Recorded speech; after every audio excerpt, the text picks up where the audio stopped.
The letter arrived in a gilded envelope, heavy with promises and mystery. As it slid through the brass letterbox of the Adesina's household in Abuja, Nigeria, it seemed to carry with it a gust of foreign wind, cool, crisp, and uninvited. To the family of Miss Omotola Adesina, it read in golden cursive, "You are cordially invited to the wedding of the century. Preparations to commence under the expertise of Madam Elizabeth Winthrop, renowned wedding planner from the United Kingdom." Omotola's heart skipped. She was just a regular girl with an extraordinary dream to marry the love of her life, Dapo, a software engineer who had built his own setup from scratch. The wedding was supposed to be simple, intimate, but this was royal. Her mother screamed with excitement, "Omo, you are finally getting the wedding you deserve." But Omotola felt it in her gut. Something was off.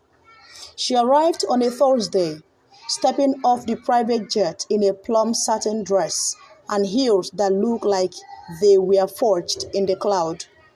Her accent was like warm tea, with neither refined but dangerous.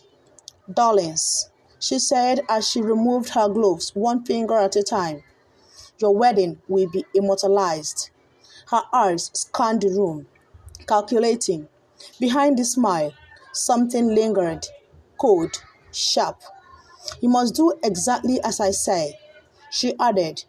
"Tradition is charming, but so provincial. Let me make you unforgettable." Omotola tried to smile, but her fiancé, Dapo, seemed hypnotized by the woman's confidence. "She's just here to help," he whispered. "Let her." 2 weeks into the planning, everything changed. The bridal gown Madame Winthrop imported from Paris arrived, but it was black, jet black. Symbolic, she insisted. A black dress is bold, unapologetic, modern royalty. Omotola protested, but Winthrop waved her off like an annoying fly. Next, the wedding menu changed. Traditional jollof, suya, puff-puff, all replaced with escargot, duck liver, and champagne that tasted like vinegar. Even the venue was changed last minute to a scheduled estate in the hills, owned by an anonymous sponsor. "Trust me," Madam Winthrop purred. "You thank me."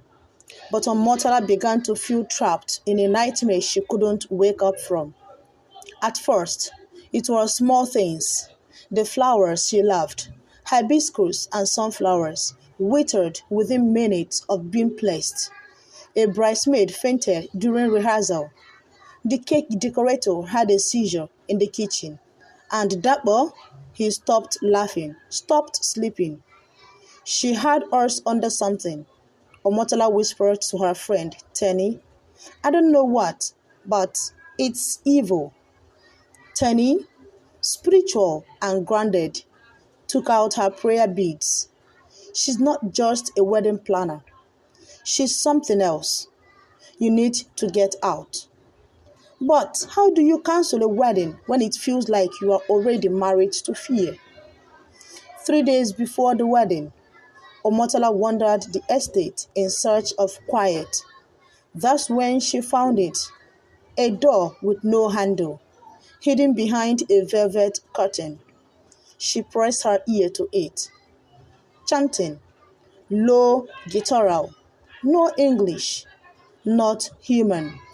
She kicked the door in and stumbled into a candlelit chamber lined with wedding photos.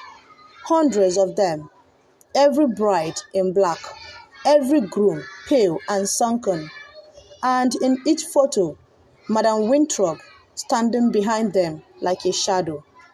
They all looked terrified. Some had blood on their lips. That's when Omotola saw it. A table set with wedding rings, burnt ID cards, and a book with her and Dapo's name already etched inside. Written in blood. Tenny broke into the room later that night with Pastor Okudele. What they found confirmed every nightmare. Winthrop had used blood contrast. The ring boxes were laced with dark spells. The menu poisoned with charm herbs. Even the black dress had strands of human hair sewn into them. She's binding souls through matrimony, Pastor Okudili said, trembling. This is not a wedding. It is a ritual. Omotola broke down. She's using my wedding to feed something ancient. They tried to flee, but the gates has vanished. Literally, the estate had reshaped itself. They were prisoners. Madame Winthrop appeared, dressed in ceremonial red, eyes glowing. You should have trusted me, she hissed. Do you know how long I've been doing this? Tenny screamed. Dapo stepped forward, dazed. She's mine, he muttered. We belong to her now. No, Omotola shouted. I belong to love, not death. In a flash of lightning, the spirit that Winthrop served appeared, horned, smoke-skinned, fed by weddings, turned funerals. But Omotola did something no bride ever dared. She tore off the black dress, flung the ring into the fire, and shouted a prayer her mother taught her. Let no evil covenant prosper in my name. The chamber erupted. The photos burned. The contract book caught fire. Winthrop screamed as the spirit turned on her. You broke the tradition. They growled. She chose love. You promised us fear. In a whirlwind of smoke and ash, Madame Winthrop vanished, dragged into the very underworld she had fed for centuries. The estate collapsed, but Omotola, Dapo, and Tenny emerged into daylight, free. They got married 6 months later in Omotola's village, under a tree her grandfather has planted with prayer. No planner, no ritual, just love and sunflowers. Omotola wore white.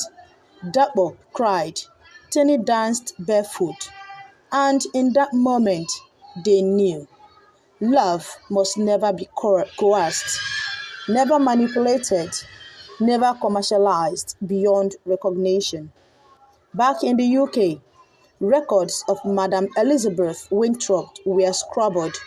No birth certificate, no passport, only a trail of ruined couples, unexplained death, and the vanishing estate.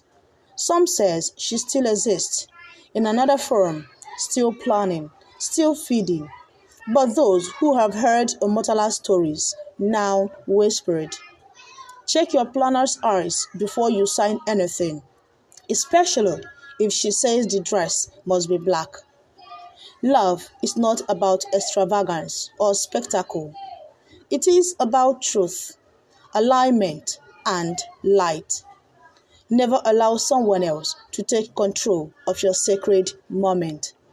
Listen to your God. Honor your spirit. And if your wedding planner arrives with satin gloves, a British accent, and insisted that tradition is too local, then run for your life. Because behind the curtain, there lies a deadly covenant, which you don't even know.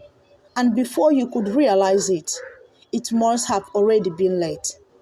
Thank God that Omotola was bold enough. If not, I do not know what her marriage and wedding would have turned into. I don't know what would have happened to Dapo, her husband.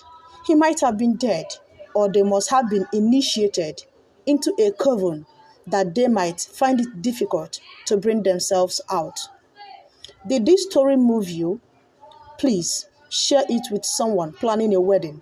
Let it serve as a reminder that every sacred day must be protected, not just planned. Thank you. Drop your thought in the comment section. Share this to help others avoid wedding manipulation. For more powerful stories, follow this channel because we post stories every day, inspiring, intriguing, full of life lesson and impactful. I'm sure you wouldn't want to miss any of them. To my returning subscribers, I really, really love you all.